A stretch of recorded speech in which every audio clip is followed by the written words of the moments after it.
carcasses. Viewer discretion is advised. Good morning and welcome to a very wet safari. As you can see, it's not coming down too hard this morning, but it's coming down a little bit just yet. Now, my name is Taylor and on camera with me, we've got David.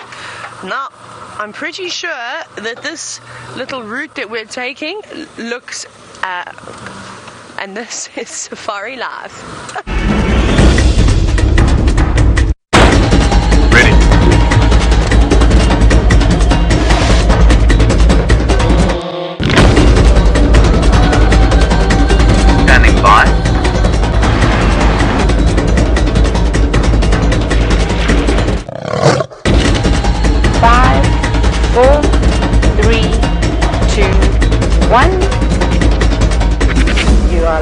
You are live.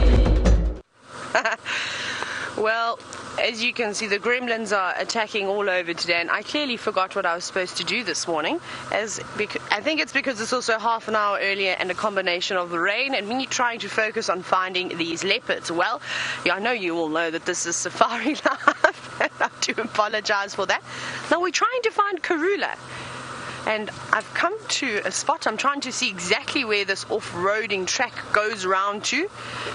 So we just need to sneak through here, I think. It looks like it. It's a bit difficult. It's quite dark still this morning with the combination of the cloud cover as well as, well, it being quite early. And I don't think the sun has risen just yet. It's quite difficult to tell.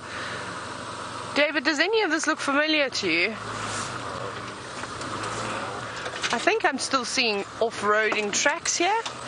Yes. Okay. Oh, the steering wheel is getting nice and slippery now. Okay, I'm just checking around as we don't want to drive over anything. Now, where to next? Well, we can't go over that stump. Right, let's go a little bit further. The back here. Oh, yes, now I can see the tracks quite nicely. Let's venture around this little corner. Now, remember, we are on a live safari, and I'd love to hear from you. So if you have any questions, you're welcome to either hashtag Safari Live or send us an email, questions@WildEarthTV. Now, I'm trying to figure out exactly where the next tracks go. I think they go down here. Let's have a little look-see.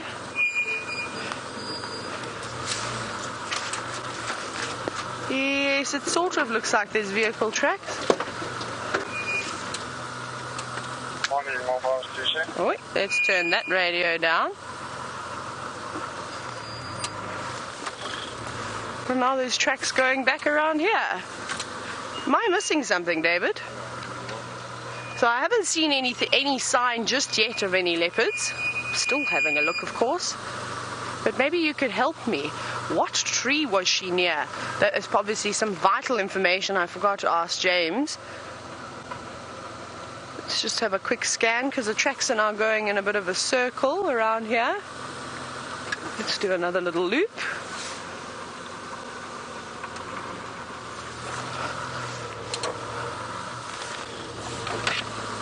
And everything is slipping out today. The wires are not enjoying the water this morning. I think Byron's gone to have a look for some lions too, which would be quite interesting. We did hear them calling a little bit earlier this morning. I wonder where they didn't sound like they were in the same spot, so perhaps they have moved. Right, I'm going to jump onto the Game Drive radio very quickly. Let's see if I can try and communicate with anybody. No, someone else is talking.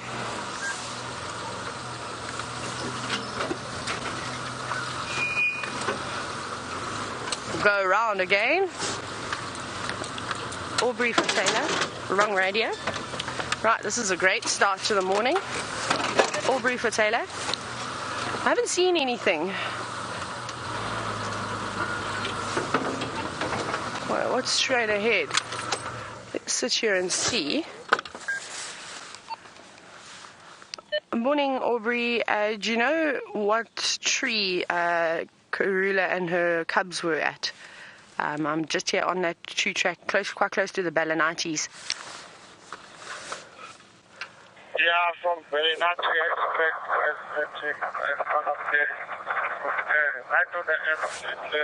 Sounds like Aubrey speaking alien. Well, that's obviously not going to help me very much. Okay, we need to try and figure out where on earth these leopards are, as I can't understand what Aubrey's saying at the moment, but I know that Byron is dying to say good morning to you. Raindrops keep falling on my head. Good morning, everybody. My name's Byron, and on camera this morning is Brian and the thumb. Can the thumb even get there? We've got our rain covers on. It's drizzling. It's quite nice. And we've got a beautiful pride of lions right next to us.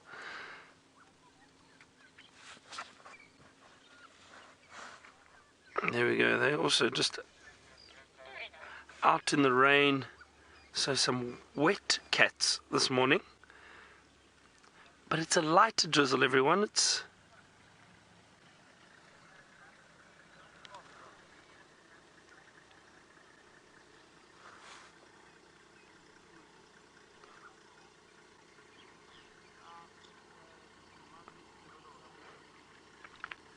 where's the carcass? I can't seem to see it.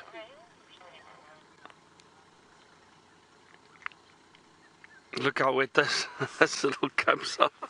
It's good though. It's good. Cleans them up a little bit.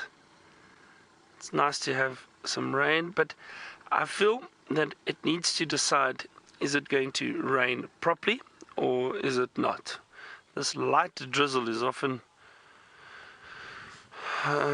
just a little bit of a pain sometimes.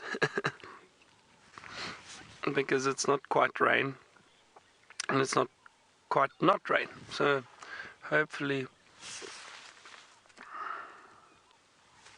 hope everybody had a wonderful Halloween yesterday. Saw James and Taylor with their costumes. I was watching from the FC. Very entertaining.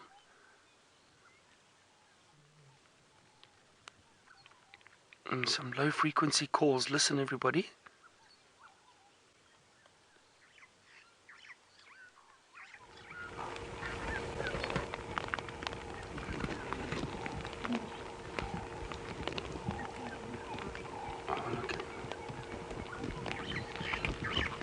They're moving off to, maybe not enjoying the rain as much. There's one female off to the right with the two cubs.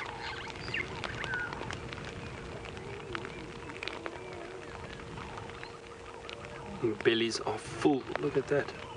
That's wonderful. So how incredible was it yesterday for them to kill that buffalo right here and in the heat of the afternoon? You know, I've always spoken about it, how we can never really be sure when it comes to animal behavior. A lot of people would say, no, well, lions don't hunt in the heat of the day. I know for a fact in the past when I started guiding, I used to say that. I used to say, no, it's so unlikely. I really don't think they're going to hunt in the day, but they do. They do. I'll never forget as I think I'd been guiding for a year, just over a year. And we'd gone out on our afternoon safari, and it was very, very hot, very, very hot. And there were some lions in an area. I thought, okay, no, let's not worry about the lions now. They're not going to move. We'll drive far down south, and we'll come back later when it cools down, and we'll get some lions moving around. And the next thing, there was this panic over the radio, and my friend had gone straight to the lions. And what had happened was a herd of buffalo decided to walk straight towards them at 4 o'clock in the afternoon. And these lions got up and started chasing and killed two buffalo, a female and a younger one. And this panic came over the radio, and he was just saying to the others, just get to the pan, get to the waterhole. These lions are hunting. And I just remember turning my radio down thinking, oh dear, I've messed this up completely. So we missed the kill. But so it just shows you, they will hunt. They're very opportunistic, and they will hunt during the day.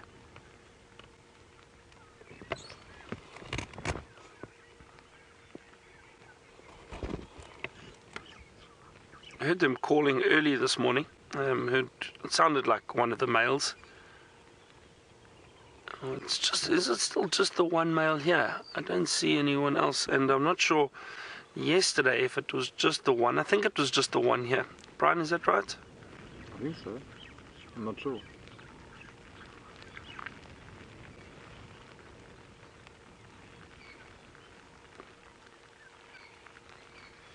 Bit of a cool wind blowing at the moment. With the rain, it's dropped the temperature quite a bit. AJ, you enjoying the sound of the drizzle? Lovely. It is a wonderful sound. I love rain, and you most likely can definitely hear the drizzle very, very clearly.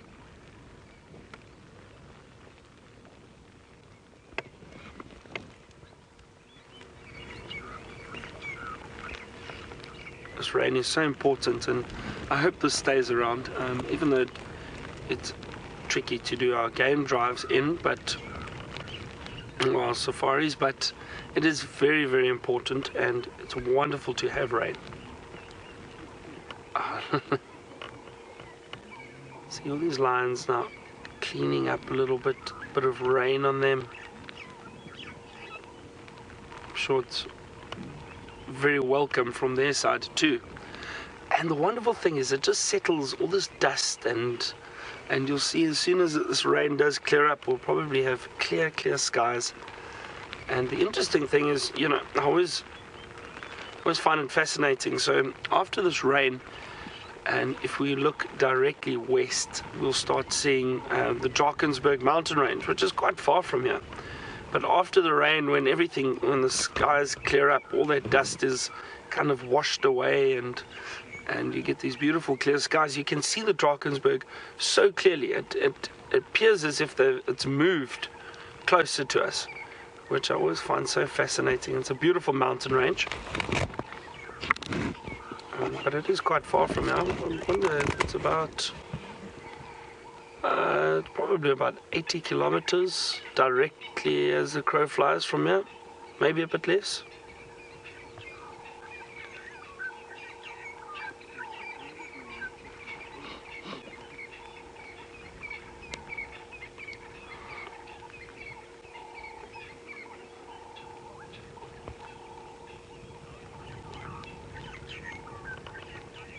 Very peaceful. The birds calling, but it's a very peaceful scene.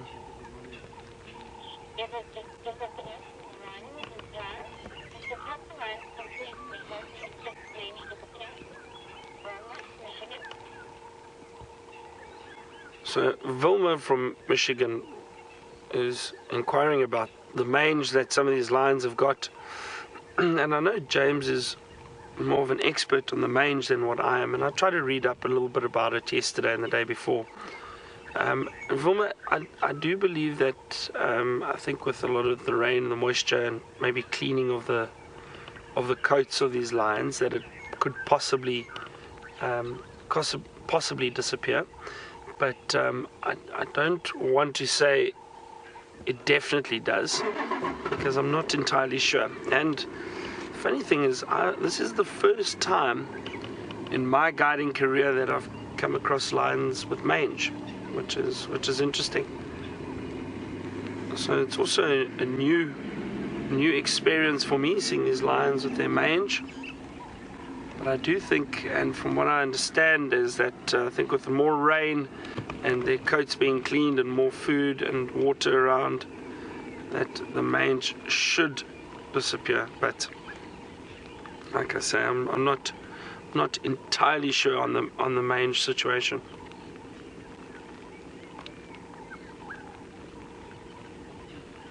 A lot of what I read is all information on domestic pets and mange, so it's a bit difficult because they then talk about the treatment and that of mange, whereas obviously these lions we are unable to treat, so I'm not sure.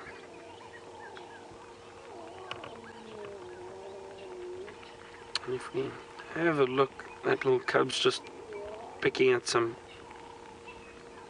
bit of the leg there, it looks like, and then off to the right, if we keep going a little bit, watch those two little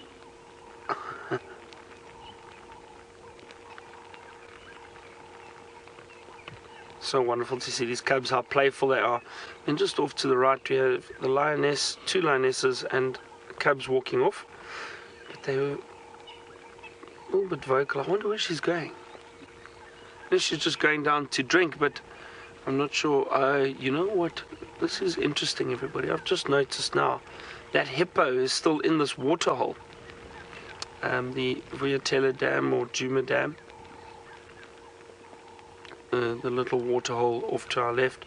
And I think perhaps what's happened is these lions have decided they don't want to go and drink there because that hippo is there. It could possibly chase them. So that's interesting. Let's move down a bit and let's go see if they go and drink. And I now realize VM mentioned something to me. VM is on leave now, but VM said to me the other day, he said, oh, the wonderful thing about the rain covers is they channel the water beautifully into your seat. And I can now feel that, VM, so thanks for the warning.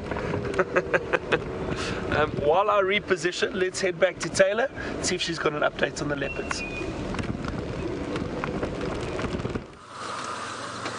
The only thing we've managed to find so far is, of course, these wildebeest, which are running around my vehicle, and they don't seem to be too panic-stricken at the moment. Now, I'm just going to park him. We're going to have a little look at them.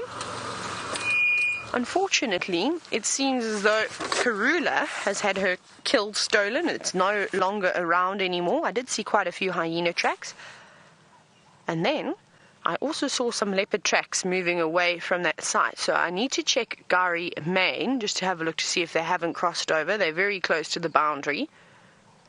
But as much as we love the rain, we know how the rain affects attempting to track animals, especially now that it's just dropping down into the tracks. It's making it very difficult to tell the difference between who's who in the zoo. But we shall carry on and try. As you can see, the wildebeest don't mind the rain too much. It's not particularly heavy. It's just sort of a very light soaking rain. I don't think it will actually do too much to the grass, really. I don't even think we've had a mill of rain yet. It's really, really light. But the clouds are really dark. It looks like there's some terrible weather coming through, especially down here in the western corner. Look at that. You actually can't even see probably more than about, I wouldn't say more than a few hundred meters ahead of us. And then it just becomes wildebeest in the mist this morning. But we will try again and see if we can perhaps see where Karula has gone to. Hopefully she hasn't gone too far. A lovely little herd. There was a beautiful big male with him too, but I think he's ventured on and in amongst the herd now. You can see them disappearing slowly. And we're starting to see the groups of animals breaking up now. Even the herds of Impala aren't as big as what they were a couple of months ago. And of course it's the same thing with the wildebeest. They're just starting to come back again. A couple of zebras. We're seeing not as many as we were a few weeks ago. At one point, my goodness, all we were seeing was zebra and wildebeest. Isn't it funny how it sort of takes turns and we're always changing what we're seeing all the time? But heads down, feeding on all those that lovely new green grass, and so are the impala. Right, now I think that Byron has got something very exciting to show you.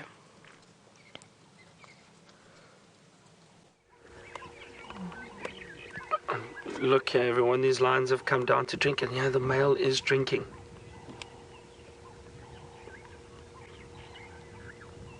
Oh, that's wonderful.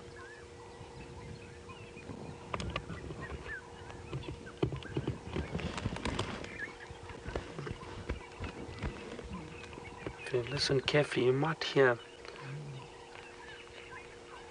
some of the females giving very low contact calls.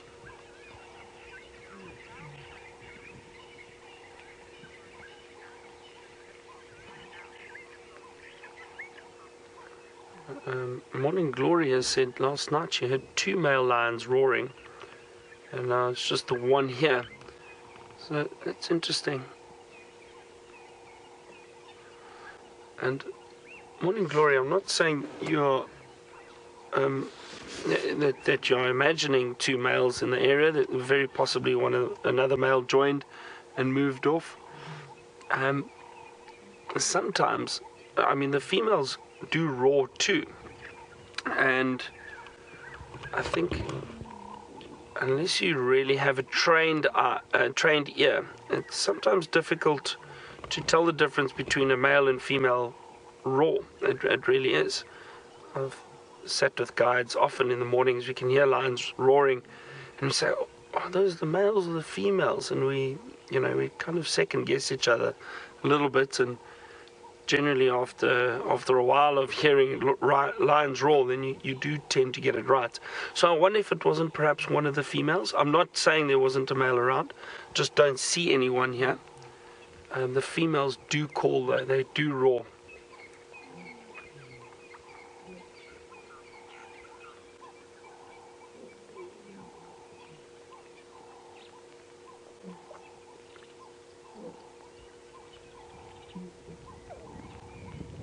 A lot of little vocalizations coming from the lions up at the top, the little cubs. But look at this magnificent male. Very muscular, very strong.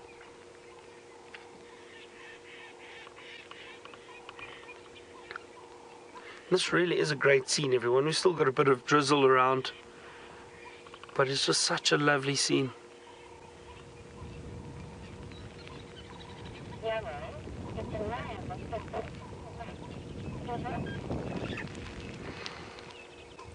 And Heather from Minnesota, you say that is there a reason why the leopard's teeth are yellow and lions appear to be perfectly white? Now Heather, I wonder if it's not because these lions have possibly been chewing on some bone. Maybe it cleaned their teeth slightly, but from what I've seen in the past, the lion's teeth are just as yellow as leopards. So it could also be, I think, a number of things. It could be the angle that we're sitting at, and maybe because they've been feeding on the carcass, chewing through some of the bone and the sinew might clean their teeth slightly. But from what I've seen, the lions and leopard teeth are equally as yellow. It's a slight yellow. It's a very slight yellow. What I'm going to do, everyone, is there looks to be quite a bit of activity up at the top there. You can see little cubs running around, females moving, possibly playing. I'm going to go move there. This male has just gone and laid down, so I'm quickly going to drive around.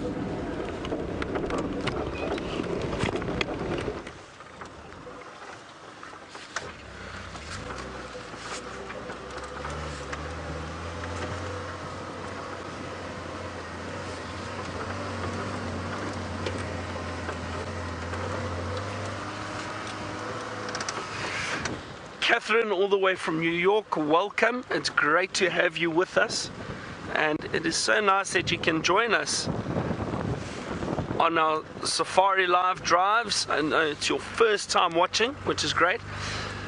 And Catherine, we're very fortunate. You say, is it always so exciting at the Djuma waterhole? We have been very fortunate in the past. We get a lot of animals coming down to drink, and there usually is a lot of activity.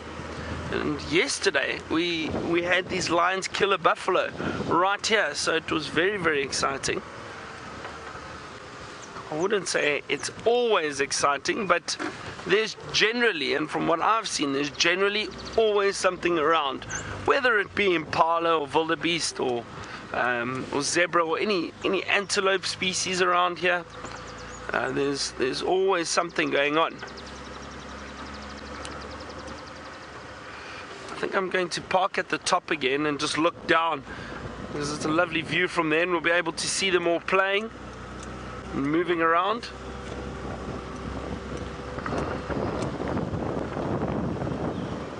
Some cubs on logs over here. I'll try. What's easiest for you, Brian? Is that okay? How's that? Good. See, we also just have to check with the movement of the camera, everyone, because of the rain and all our rain covers and that. It's a bit difficult at times to move as quickly as we would when we didn't have that on. But look at this, just lions everywhere.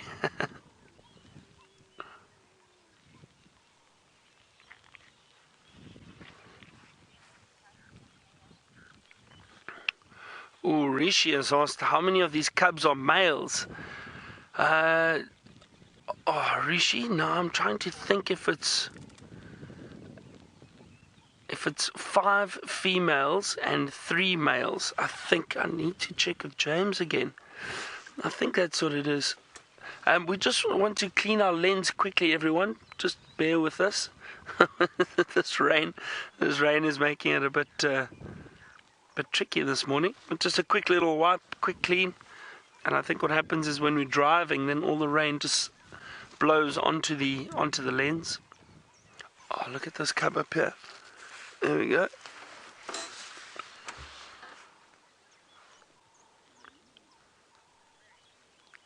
So Rishi, I unfortunately haven't yet had a good look at these cubs to see how many are male or female.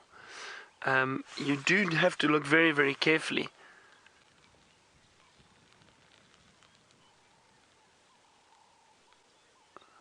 So I'm not sure if the other guides have had a good look. I'm sure they have.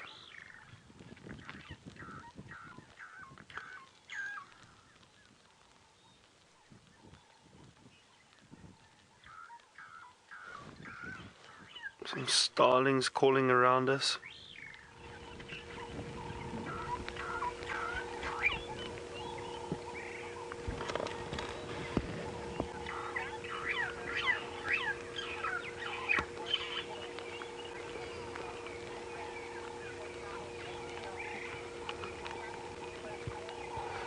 Clancy wants to know, do these animals get a wet smell? You know, like your pets, you get that wet dog smell? And yes, definitely. They definitely do. And speaking of dogs, the wild dogs are probably one of the animals that have the strongest smell. They really do not smell very good at all. If you're driving behind them, you can smell them so clearly. They really are pungent. I'm sure these lions too, if you had to get close enough. Just want to move slightly. Sorry, Brian. I just think we might get a better view of these cubs at the carcass from this side.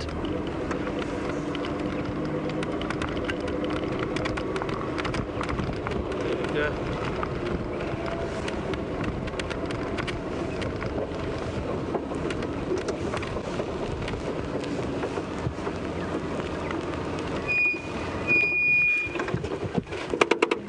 Better. There we go. There's very little left of this carcass. Wow, I am so impressed. These lions, it was a fairly large buffalo. It looked like a female yesterday from what I saw. But it's almost completely finished. That's incredible.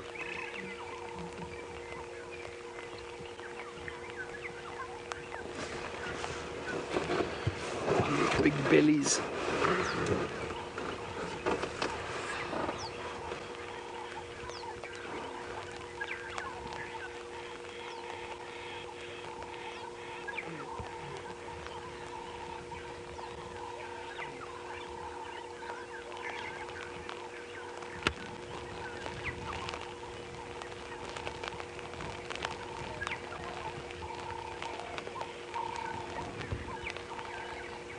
Beautiful, beautiful morning. Just if you have a look just behind those lions at the skyline at the moment. Bit of sun peeking through the clouds there. Isn't that beautiful, everyone? Wonderful, wonderful morning. Bit of drizzle, but it's very welcome and we do need it. So we're going to sit with these lions for some time this morning. I think it's wonderful to spend time with them, and it's different in this rain. Let's head back to Taylor, get an update, see if she's managed to work out which direction Karula's gone.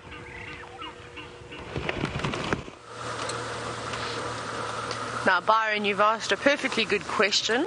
as to where Karula has gone to. At the moment, I have absolutely no idea. I've just seen lots and lots of hyena footprints going up and down the various roads, but we're still looking. And we shall continue looking.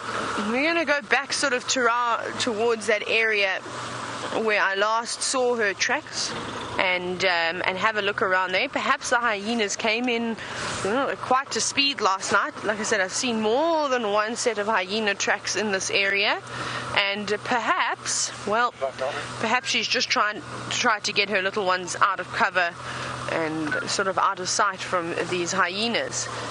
So we'll go a little bit closer again, but nothing just yet. And it's quite quiet out here. We haven't really seen any more impala since the wildebeest with the wildebeest that we saw earlier. And the birds haven't quite woken up yet. I can hear a couple of calls starting in the distance. So perhaps they're just starting to come out from their shelter. Oh, I just need to quickly listen to see if they're talking perhaps about a leopard. Oh, but I have an elephant.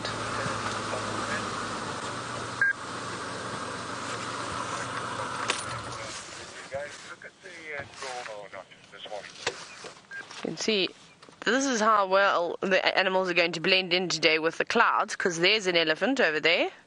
Thank you. Now it's very misty. Sorry, I'm just very quickly listening. Okay, now I can turn that off. They're talking about lions now. Now you can see a couple of drops on all the silver clusters, and I think this elephant is just standing in here trying to keep out of the annoying drizzle. It's not too bad though. I'm sure the birds are going to start to come out from their hiding soon as well. I can hear them now really chirping away.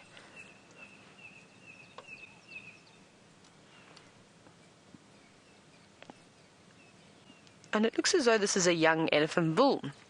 I can't see or hear anybody else around him. You can see he's hiding himself quite well.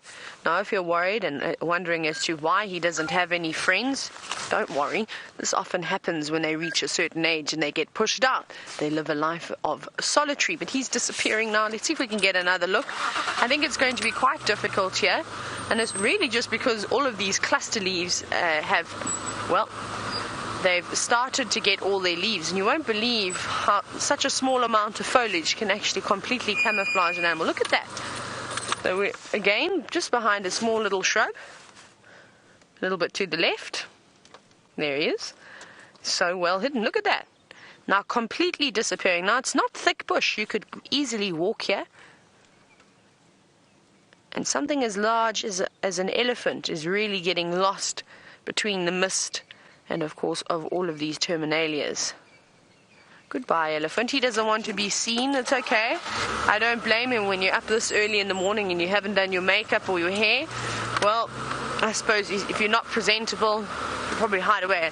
And I'm glad that all of you enjoyed my face painting from yesterday. I'll have to practice and get better and maybe get myself an actual face painting set so we can get a bit more creative with the colors and that type of thing. I think that would be much better. But I've got a year to practice, of course, until we have Halloween again. So I promise I will be better next year. But let's carry on. Like I said, we're going to go back around and just do another little loop. Maybe they're not far. I did check Triple M very quickly and a little bit of Gowrie Main, and I didn't see anything standing out to me. The only thing I saw were a couple of wildebeest tracks, lots of hyena footprints, and of course Impala sort of scattered all along the roads. But other than that, nothing really. So I am just, as we drive around here, I'm just going to check the tops of the trees. And you can see David's wiping the screen because of all the raindrops. You see, now the rain always gets worse when you carry on moving. Let's have a little scan around here. An earpiece today in my ear today. I don't think they would have gone too far. I think they just would have maybe dashed to get out of harm's way. Of course, Karula will be very concerned about her cubs.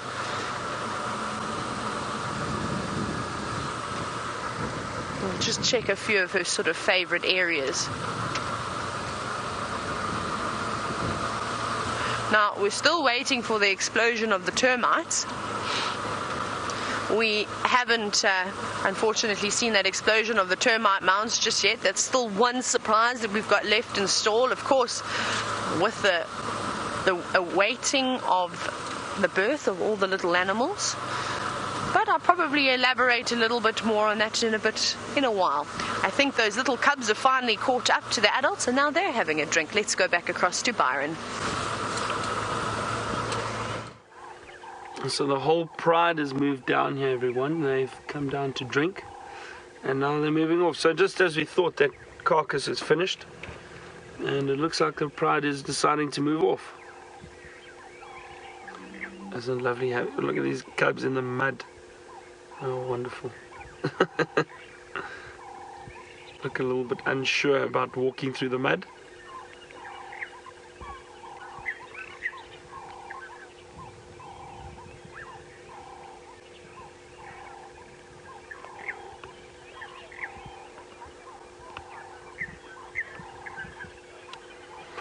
Judy H wants to know, do we know what's going on with the other buffalo carcass? They killed 2 yesterday, everyone. Judy H, I'm not sure. I really do not know. No, these lions, it appeared as if they didn't go back there. They've stayed here and fed on this carcass. So we may swing past that area a little bit later and have a look. There's this lion cub with a little floppy ear. I know Taylor was speaking about him yesterday. And Taylor says it's her favorite.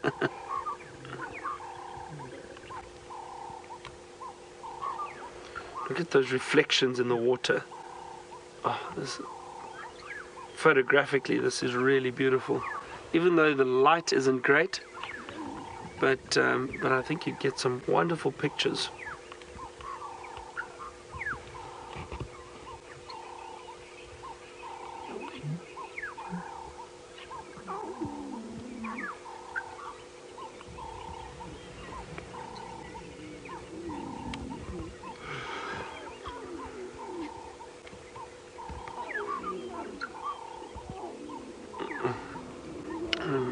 If we just move slightly back left, Brian, there's one cub on a log just over there. Have a look at that.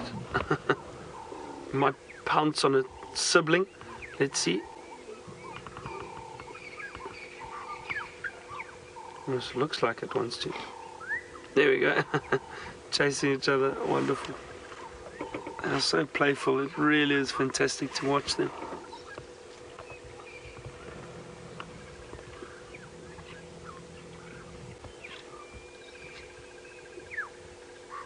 Look at those bellies. Wow.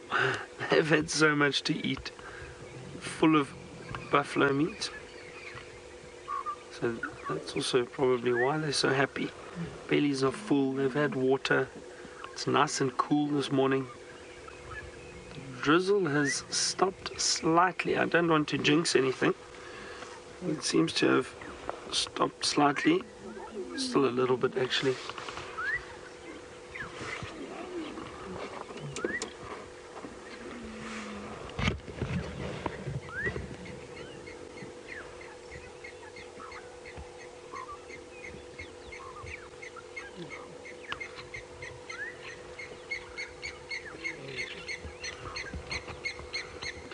Blacksmith lapwing flying over us. I'm sure you can all hear it.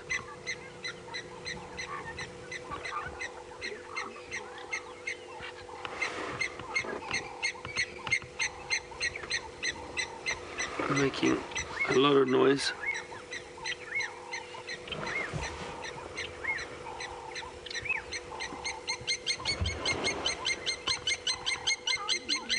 And the reason why it's probably making so much noise is it's unhappy about these lions walking around.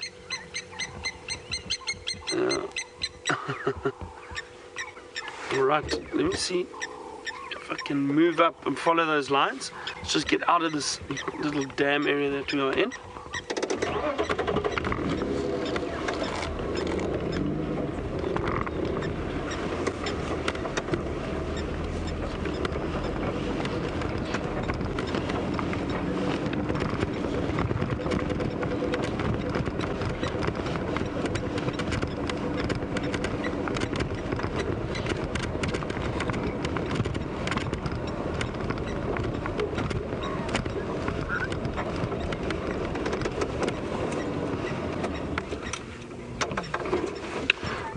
Paige from Tennessee wants to know what causes, sorry, I'm trying to turn around here, what causes that floppy ear in that cub.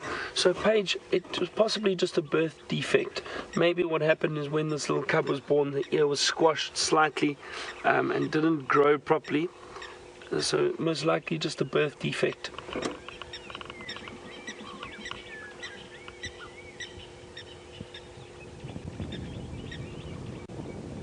Watch this little one. It looked like it was going to stalk a sibling, and it's watching closely.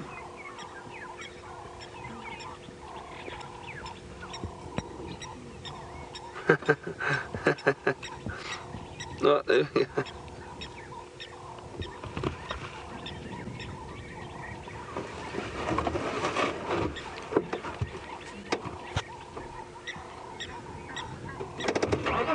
Try and get out of here a little bit more.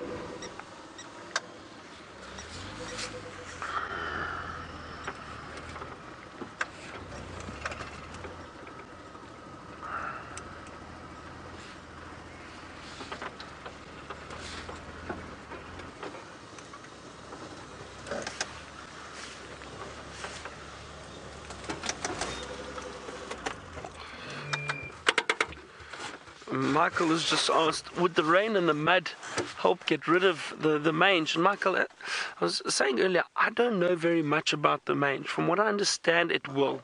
It will help rinse off these mites which cause the mange. So I'm sure it does help them slightly. But I actually know very little about the mange. I'll try to read up on bits and pieces on it, but a lot of the information I got was regarding domestic pets, and that's no good to us, because obviously they just get treated then from vets, and I'm not sure what will happen with these lions after this rain, but I think it does wash them a bit, help clean off some of that mange.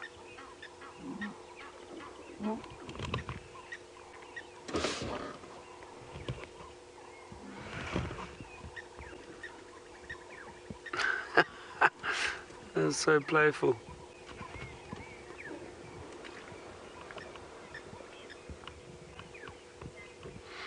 Madison wanted to know if it's difficult for the pride to care for this many cubs. And Madison, no, it's not. And I'll tell you why. Is because, so with these cubs, I'm assuming it's just 2 females that are the mothers. I actually can't remember who gave birth. It was just the 2 females, I believe. 3 females, the 3 females. So with the 3 females, they will all look after the cubs, and occasionally the cubs will suckle from any one of those females. So with that being said, the females around will then look after the cubs. They suckle all the cubs, and a large pride like this with these big, beautiful females that are, I mean, they're very experienced. So that's why I think these lions are doing so well. So if anything, it's been easy for these Nkahuma females for the last little while. There's been a lot of food around, and they're doing very, very well. They're doing a great job.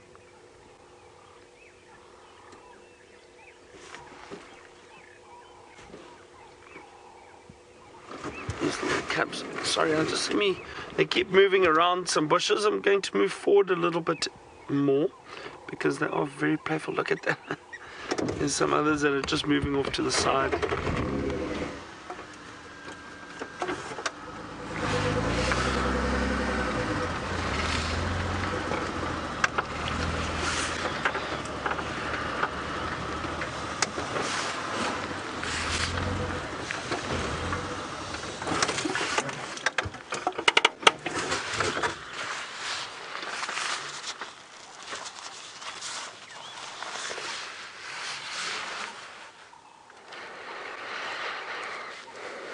Jumping through these little bushes and branches and playing, it's wonderful.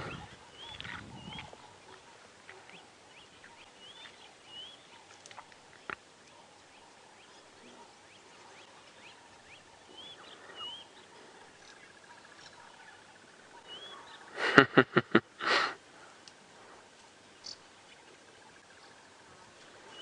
we saw yesterday, I mean, these cubs are learning so much from these females. I mean, yesterday they actually were involved in the kill with that buffalo, which was fascinating. I couldn't believe it. I was watching, and to see these young cubs run and jump on the back of a buffalo like an adult, it was incredible to see. And they'd obviously seen their mothers doing it, and I think a lot of it's also instinct, which is just amazing. It really is fascinating.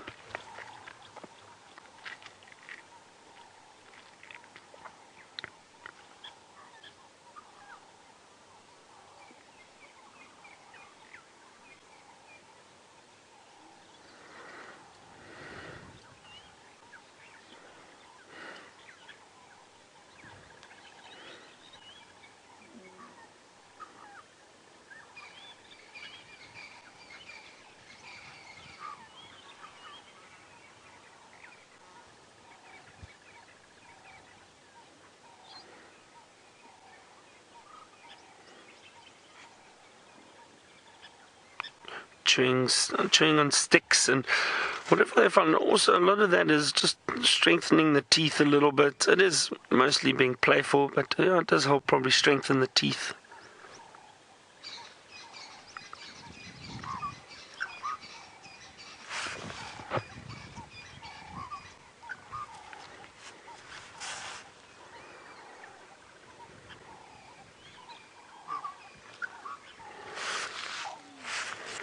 Just going to give some of the other guides a quick update here. I know Lex wanted to move in.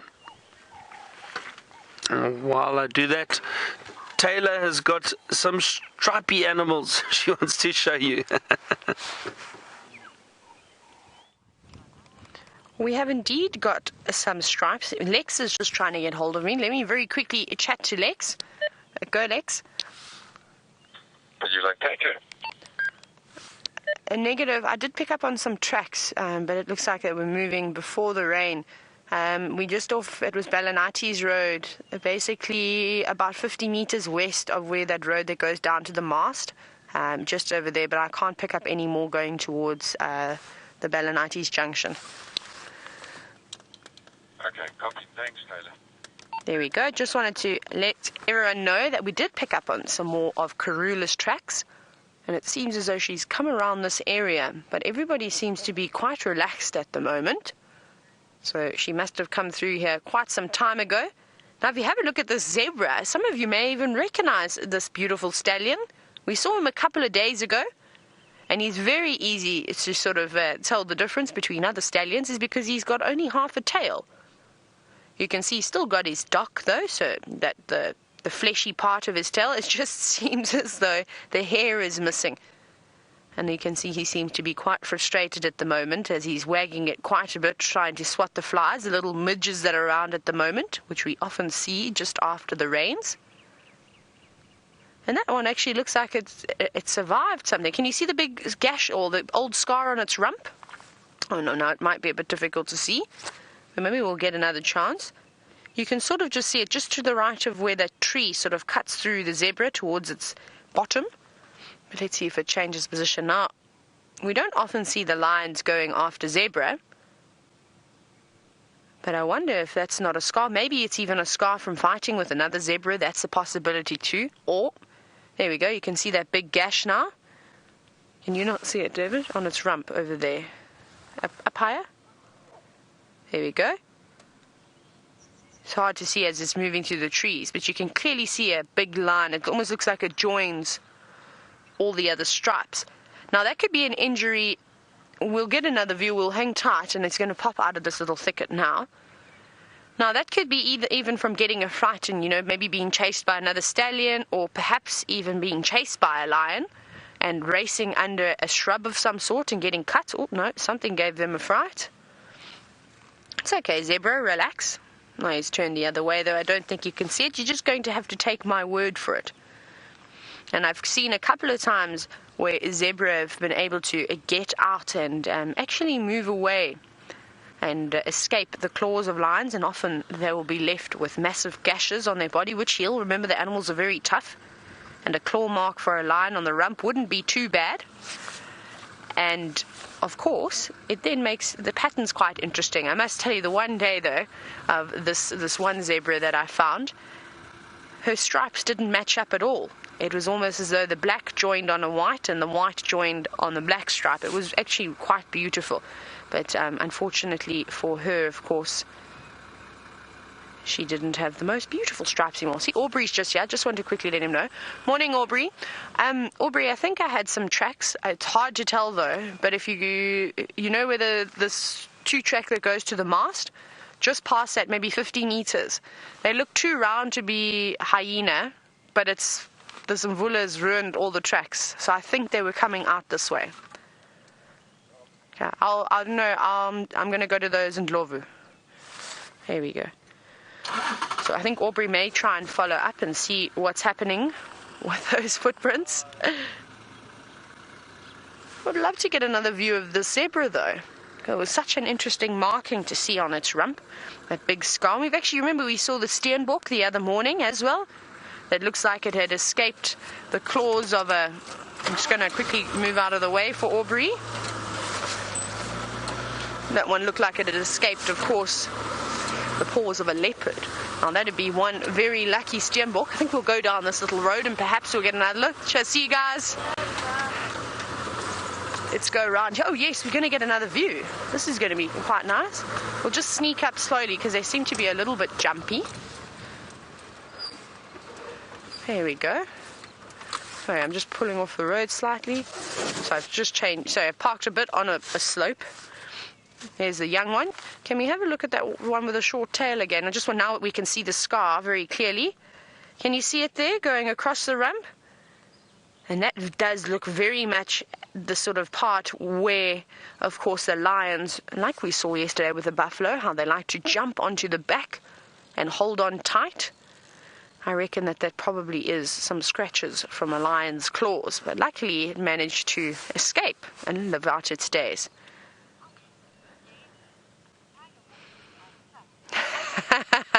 David says that tiger horses are tough. They are indeed tough, these tiger horses. And it's amazing though, as I grew up, I was riding lots of horses. I did show jumping as a sport. And I just heard some angry elephants in the distance. Well, maybe it was a youngster shouting because its mom's not giving it a suckle. And the zebra reacting to that, and they're off in a hot sprint. And growing up, I couldn't believe how tough horses really were. I mean, it was when you did competition and show jumping, it was always a nightmare wanting to put your horse in a beautiful big paddock with nice long grass because you knew they'd go gallivanting around and hurt themselves somehow.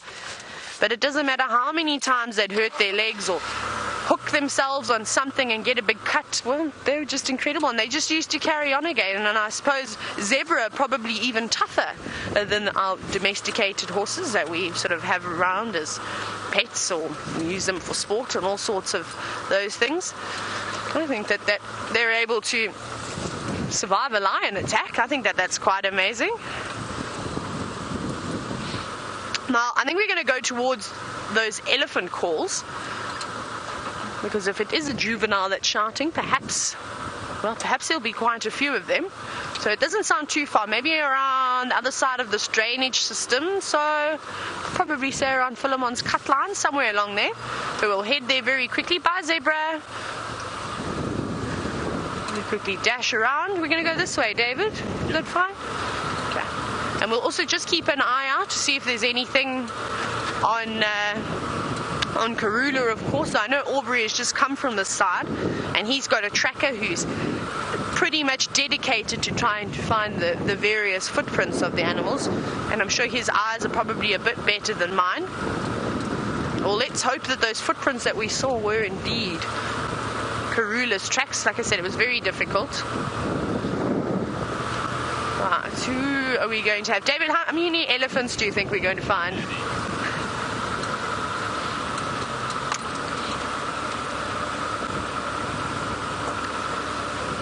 Wonderful. So I just asked David very quickly how many elephants we're going to see, and his response was many. Many is not a number, David. I also think there's going to be a few. I'm going to go with about 15 elephants I think we're going to see. Now, good morning, Aaron from New Zealand. I believe that you're hoping to see a crocodile and possibly a rock python. I would think that, I think those would be fantastic animals to see. It's two that I haven't seen yet since I've been up here.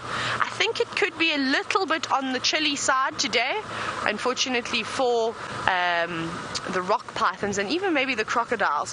Have a look here. Look at this beautiful little crested barbet. Let's see if it's still going to hang around. Oh, it's jumping up into the tops of the branches, but it just looks so funny and fluffy.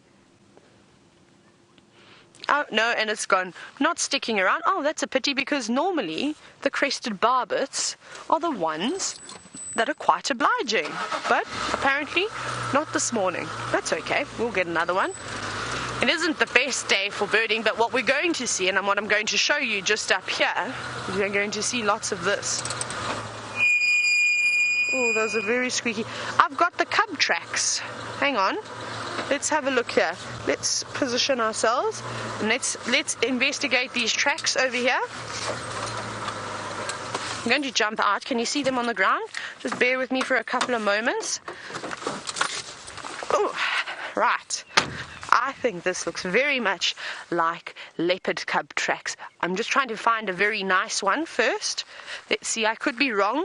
I just want to double check in the soft sand. See, everywhere, whoever has walked here, the toes are beautifully in the sand, and as you get to the back of the pad, you can have a look here. You can see how it almost just disappears. Let's look at this one. Here's a little stick that I can use. But you can clearly see 1, 2, 3. They're leopards. They've come here, and this is not old. This is on top of the rain we've had. I need to quickly get a hold of Aubrey. He's got a tracker. Let me just double check which road we're on. This is so exciting. Oh no, let's just double check here.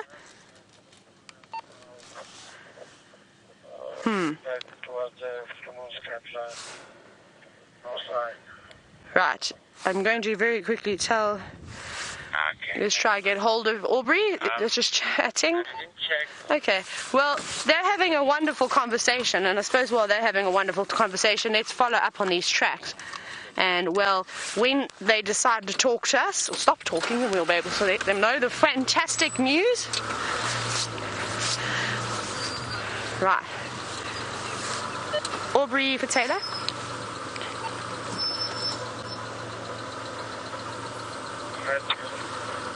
Aubrey, if you come back down on Rebecca's, I've got very nice leopard tracks. You can't miss them. They're on the right-hand side of the road. So basically where you've just come from.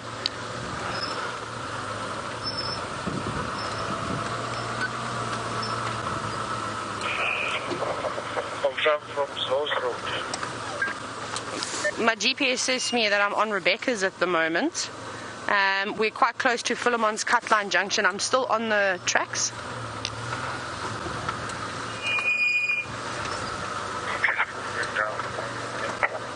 Okay, so I've told Aubrey he's going to come and give us a hand. It always helps when you've got a couple more people trying to help you. Now we're approaching, it seems as though, where those elephants are when we heard them in the distance. But now I'm obviously very curious about these leopard tracks. This is very, very exciting. It looked like those were perhaps Karula's tracks. I think I got excited from the top of the vehicle and thought that they were the little ones' footprints. And I think that they're just a little bit too big. Sorry, that's me closing my door so I don't fall out. Probably don't want to fall out of the vehicle. But now I don't have these footprints anymore. So it seems as though she's moved off of the road. We just take it easy and have a little scan around here. We don't need to race off anywhere. Check on the termite mounds. Now, I'm not sure if the cubs were with her when she was moving here. Sometimes what happens, and we often see it, is the cubs will either run ahead or move away from her a little bit. They're old enough now that they don't have to follow her straight down the road. So they could have easily gone off somewhere into this block, but perhaps, hang on, I think I've got some more tracks. No. Now these are hyena footprints. I don't know if you're going to see these very well. They seem to be chopped up quite a bit in the sand, but just by the size of them, they were very, very big. I think it's going to be a bit difficult to show you. There's not really any nice ones like those leopard tracks. Not as fresh as those leopard tracks. Let's just drive slowly here and just have another look and see if we can pick up on any more footprints. No.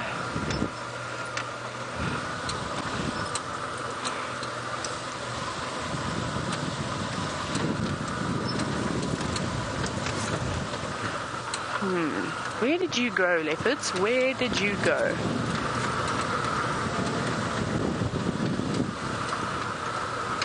Let's see if we can find a nice hyena track. I think we may be able to find one here. Let's see. Just want to show you the difference very quickly. It would have been nice if they were all together. Let me jump out again. My goodness, I'm filthy this morning. It's what the rain does to us. Okay, little stick. I'll probably look around. No, it seems to be safe for the moment. Nothing. Always listen to every noises. Ooh, David, what do these tracks look like? Is it difficult to sort of see them? If we look at, say, perhaps this one over here. All right, perfect. Okay, this looks like a hyena. It doesn't look like a particularly big hyena, so I wonder if it's perhaps not a male that was running here. Now, we clearly saw earlier with the tracks of the leopard. Of course, if you go to the back of the foot, which is this section over here, you can see it almost looks like a lopsided track because the pad goes there and then another big lobe comes out and around. And it's quite a long track. It's not very wide, whereas the leopard tracks seem to be a little bit broader, but obviously nowhere near as big. And then very characteristic are these bean-shaped toes that the hyenas have. And of course, the claw marks. You can see a claw mark there. There's another claw mark there. And well, the others unfortunately disappear into the rain. So much different, and that's the easiest thing is when you're looking at tracks, if it's got 3 lobes, 3 little bits at the end of the bottom of the pad, you know it's one of the cats. And the only cat, of course, that's got claws that you could maybe get confused by is a cheetah. But then a cheetah track, I suppose the closest thing looks like a leopard. Leopard track, I wouldn't say even a hyena, just because it's such a sort of long, slender track. Right, we're going to carry on searching for either these elephants and, of course, possibly Karula. But let's go back to Byron and see how those lovely little cubs are doing. Look here, everybody. These little cubs are trying to climb the tree. Look at that. Isn't that incredible? You can see those sharp claws of them. Now it's amazing. Now lions can climb trees, everybody, even though they usually don't. They can climb trees.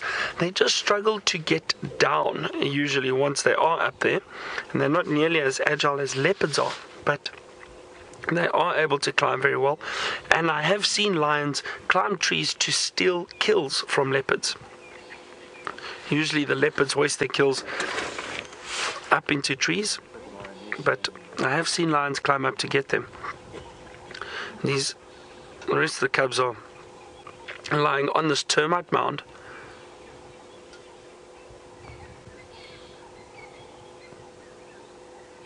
Very, very big termite mound, and they're all spread out and still playing, still very, very playful, moving around. 2 lionesses off to the side.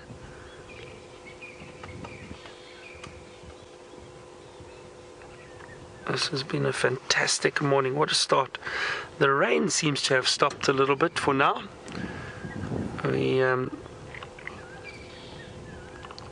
at that lioness peering at us through the grass or through the trees.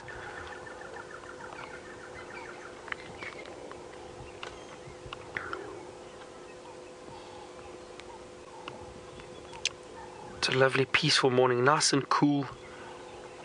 It really is fantastic.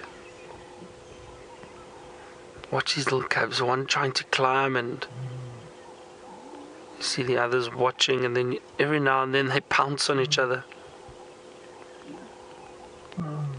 Listen, everybody, can you hear that lion?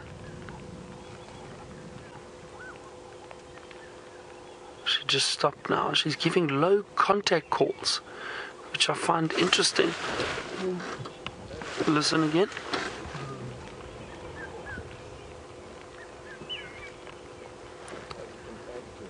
It's possibly just communicating with the cubs.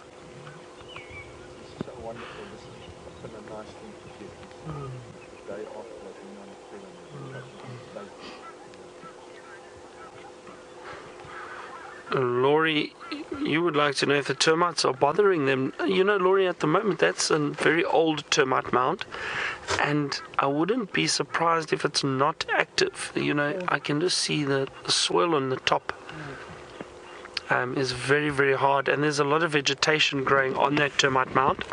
That's usually a sign that it's no longer active. So no, there will not be termites bothering those lions.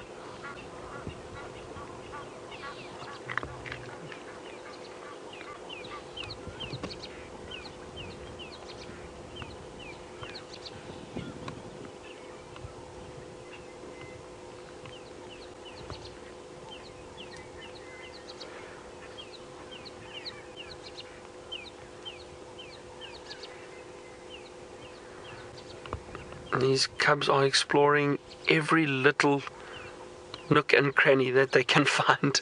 There are two of them that have wandered off down into this drainage line. There's a drainage line off to our left, and they've wandered down into there. I don't think you're going to see them. They actually, Brian, that large tree in the center. Just, there we go. See, they're now climbing this tree. So they're very, very playful, very active this morning.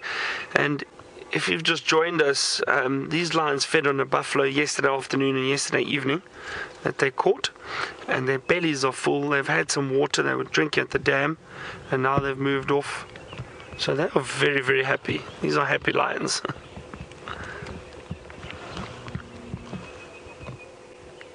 And one of the reasons why, you know, we often get guests asking, why do we go out so early in the mornings? And this is one of the reasons. The mornings are wonderful because it is a lot cooler, and generally you still get a lot of activity from these predators. They might still be moving around, and as you saw this morning, they were drinking, and they've moved up, and these cubs are still very, very playful, because as soon as it starts to get very hot or very warm, you'll find these lions will probably rest and relax for the day. Isn't that an amazing picture? Look at that.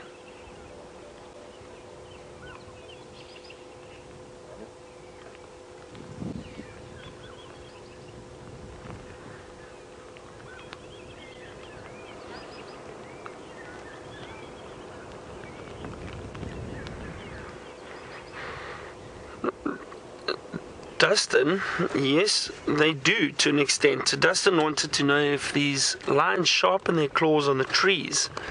And they do. They also clean them, Dustin. That's how they clean their claws, their nails. They'll stretch them. They'll go and grab onto the trunk of the tree, and they'll just lean up against it, stretch, and then clean their claws, and it does help sharpen them slightly or keep them sharp. Quickly have a look to our left, everybody. Brian, if you wouldn't mind, sorry, I just caught a glimpse. That little cub is climbing the tree. Look at that. Oh, this is going to be interesting. A very clever little cub coming down backwards. Wow. And that's a little high for it, so it's a brave little cub. That's wonderful. So as I said, if people ever say to you, well, lions do not climb trees, you can say, well, you've seen one. They do. And just because it doesn't happen frequently doesn't mean it doesn't happen at all. Oh, look at that beautiful cub down there.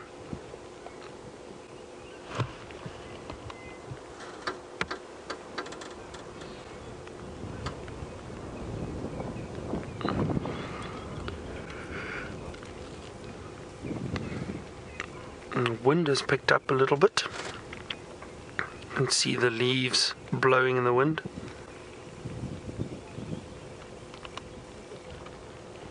there's still the few of the cubs up there.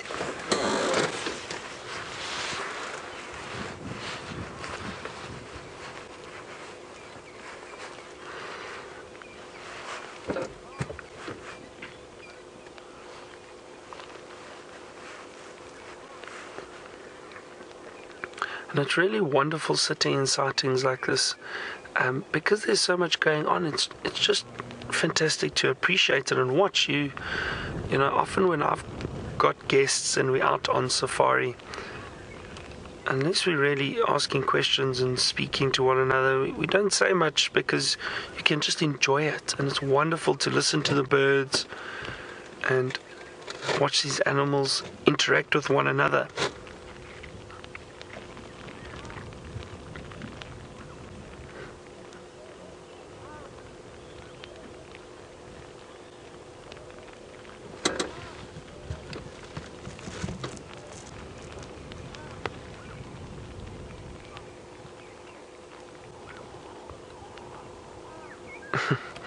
Look at that. It's almost like they stalk one another and then they jump around and play. That one's playing with the female.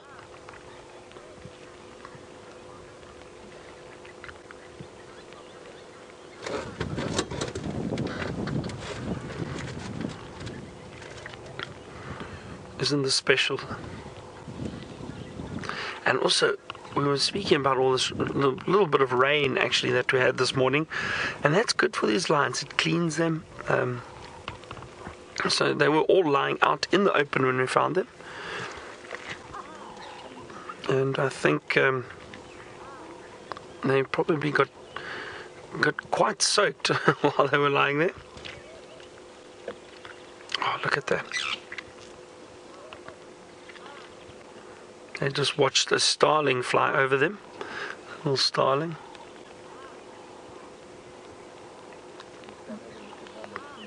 Doesn't that little cub on the left look so comfortable?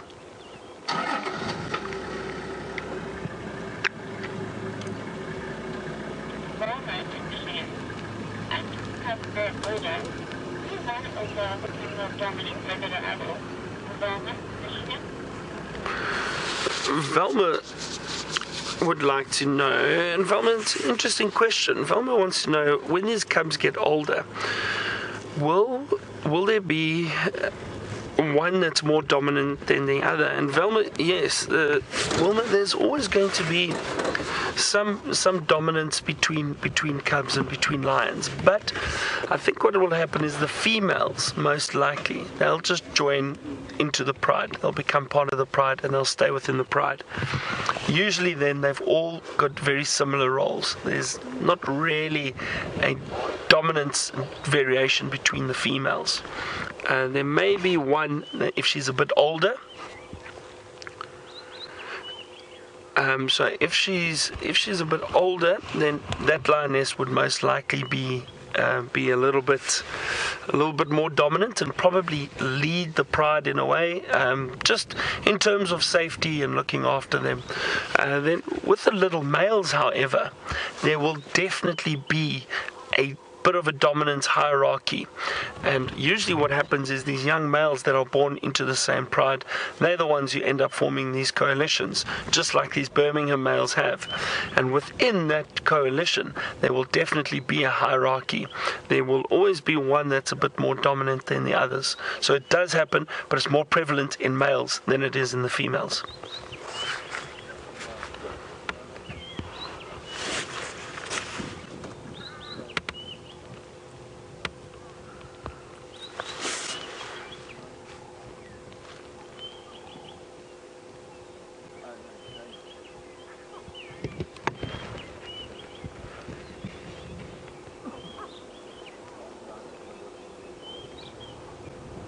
Resting cubs now. See, as I was saying earlier, it's nice to find them early when they're still moving around and they're active, but now they're right up on that termite mound and they look so comfortable, almost fast asleep.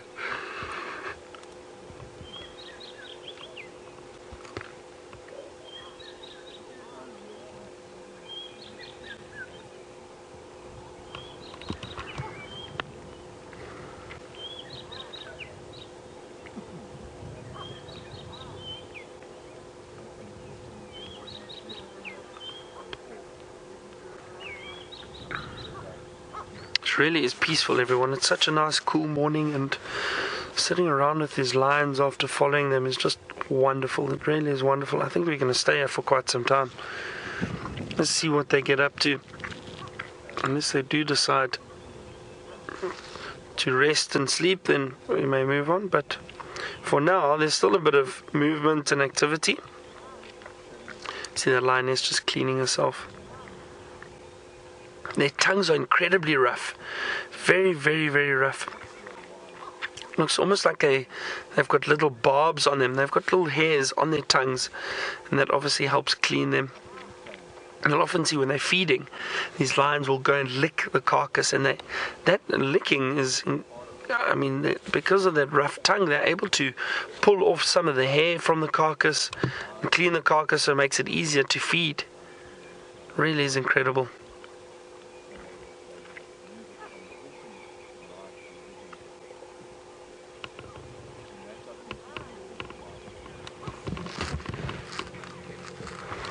Alright, we're going to maybe reposition, just see what the lions are up to. Taylor's got some Impala that are fighting. Watch these boys very carefully. We arrived and they had locked horns and were properly fighting. Let's see if they're going to have a little clash of heads again. Now these are two beautiful Impala of equal sort of size. So I think the one on the left looks slightly larger, but they've got very similar size horns. You can see how they're opening up their mouths. Obviously their necks and heads get a little bit sore when they do have a proper fight. No, I think we just missed them. Let's see though, let's stick around with them a little bit longer. The way that they were fighting, I don't think it's going to be over just yet. I think they're probably going to have a second round or a third round for however long that they've been fighting. Come on, boys. And it was so loud. They were clashing horns. And I can imagine if it was a hot, dry day, they would have kicked up a lot of dust. We probably wouldn't have even been able to have seen them with all the dust. But that's quite interesting how they open their mouths and put their heads back just to try and obviously stretch out the muscles. Let's see if they're going to line themselves up again. There we go. You can see very jumpy around each other.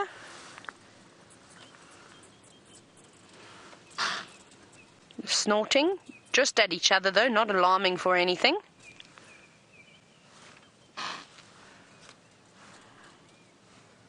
No, what have you seen? There's nothing. I'm just looking across the road. It doesn't look like there's anything. Can you see anything, David? They were snorting at each other, which is quite common. No, now they seem to be moving away.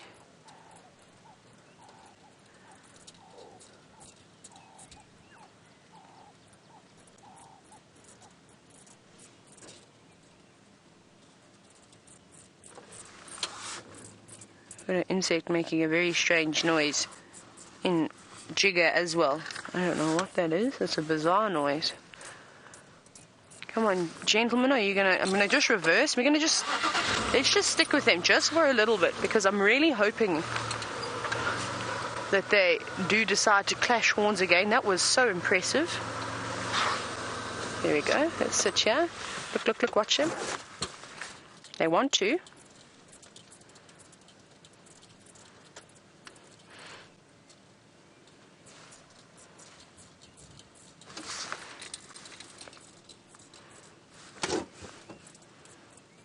Now come out into the open. There we go.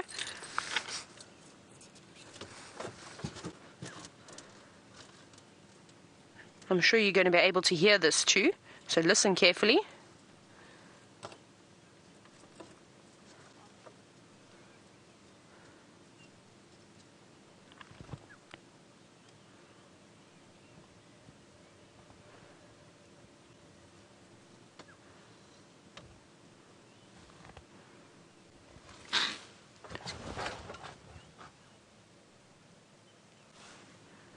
Don't know who they're snorting at, if they're doing it to each other, because then they look at us. Come on, gentlemen, do that again, because that was quite impressive. Now, Impala, I've never ever seen it where male Impala have locked horns, that they've both unfortunately ended up dying. I know it's quite common to see that in kudu, with those lovely long spiraled horns. You can imagine it's very easy for them to get tangled up. Impala horns, of course, don't have too much of a curve to it. I suppose it's always possible, but they seem to always manage to untangle themselves. Let's see. Looks like they're lining themselves up again. No. And this is very typical of a fight. It's sort of on and off. They'll clash heads for a little bit, push each other around, sort of walk around in circles, move away, wait for somebody to make the next move. Let's keep up with them, though. I think this could be quite interesting, of course. And I've got hiccups again this morning. I'm like the hiccup queen. There they go. So I just want to make sure that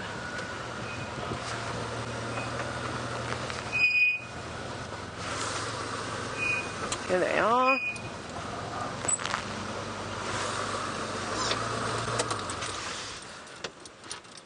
And a session with a Kahoma fan. Oh, let me turn that radio off. Go ahead, Andrew. Morning, Leopard.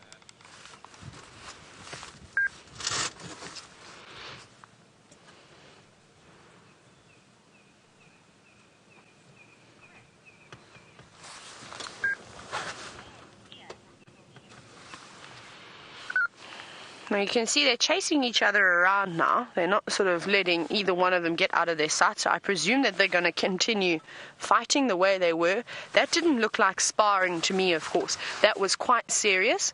They are running away though, and they're about to cross south out of our view. Well, at least we got to have a little quick glimpse of something like that. Very special to see. It's actually very uncommon to come around and be able to find something like that. Now I know, Chris, you were wondering if Impala have ever killed any people before, and you said that quite often deer will actually kill humans. Now, it is definitely possible. So even just looking at something like an Impala, yes, it eats leaves and grass and other things, and I think that's where we as humans become so complacent, as we start to think, oh, an antelope can't do anything to you. Now, I think if you got on an Impala's wrong side, especially coming up to breeding season when the males do start all rutting and start fighting for a place in the herds of Impala, and I think if you get a bit too close, I think you could find yourself in a little bit of trouble. Of course, if you corner that animal, well, then it's going to have no choice but to try and get past you if you're blocking the only escape route. Now, an animal that actually causes quite a few injuries every single year in South Africa is a bushbuck. So remember that antelope we saw last night that was sort of on the other side of the fence in the lodge when we were sitting with the lions? That antelope is a dangerous little critter. Quite surprising though. Very, very sharp horns and very aggressive by nature. Often when bushbuck fight, when oryx fight, so those beautiful antelope with the big sort of black, big long horns, you see them in the desert areas in the Kalahari, and waterbuck are three of the most sort of aggressive males when they fight, and often it'll end in a fatality. You want to be careful of something like that. We've got a couple of zebra. I wonder if it's the same herd from earlier. Let's have a look. Let's see if these ones are going to stand nicely for us. No, of course they're disappearing into the bushes. There's a couple of zebby bums for you. No, it doesn't look like it's the same herd. I think it's a different group, as all of these zebra have their tails. And here all the birds, they've definitely woken up now though.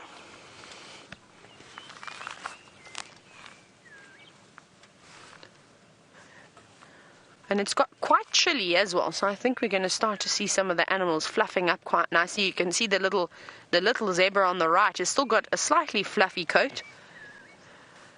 And typically they lose that fluffiness just after about a year old or so.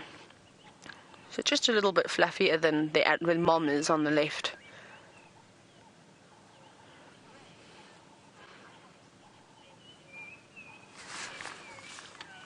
Hello, Ray. Ray, you've said that you haven't seen any baby zebras and you're wondering when will they be born.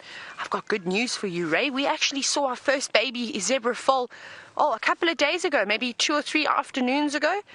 It was so tiny, it couldn't have been more than a few days old. It was still slightly wobbly on its legs. It hadn't quite got a proper idea on how to use them.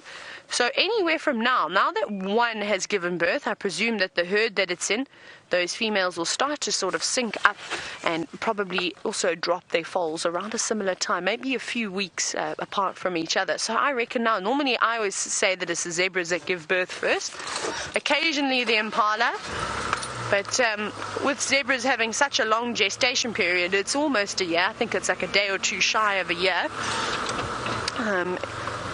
Yeah, it's quite nice. So that's something we're going to keep a lookout for. Maybe we'll actually go and check that area where we saw that little zebra foal. That was sort of around Chele Pan, Twin Dams Road, somewhere around there. We'll have a quick little glimpse. Maybe they haven't gone too far, and perhaps we'll find that little one this morning.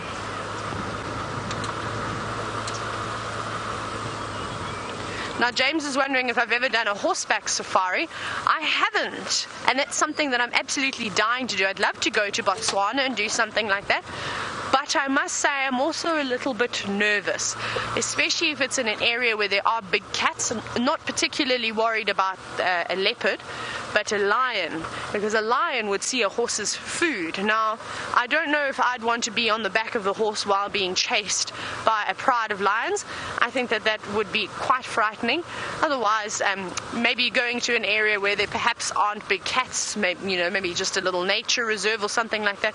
I think that would be quite nice to do as well. Now, I forgot to mention to you, we found Karula's tracks and the rest of the gang, and it seems as though they've crossed out of our traverse. It looked like they went into Cheetah, unfortunately. But I saw the cubs' tracks as they were playing on the road, but I didn't see where they crossed. I only saw where Karula crossed, which is quite interesting. So I don't know if she maybe dropped them on our side of the reserve somewhere, or maybe they just sneakily leapt over the road. It did look like they were playing on the road, and I think we probably only missed them by about half an hour, maybe 45 minutes. Those tracks were so nice and fresh, and now I'm still trying to find out where on earth these elephants are. I was just double checking roads because it didn't look like they were on Philemon's cut line, and I've seen lots of vehicles around here now. I wonder what's going on. I should maybe have a little listen to the radio, but we're going to try and find those elephants, seeing as though it doesn't seem like Karula's here anymore. But while we do this, of course, let's go back across to Byron and watch those cubs play some more.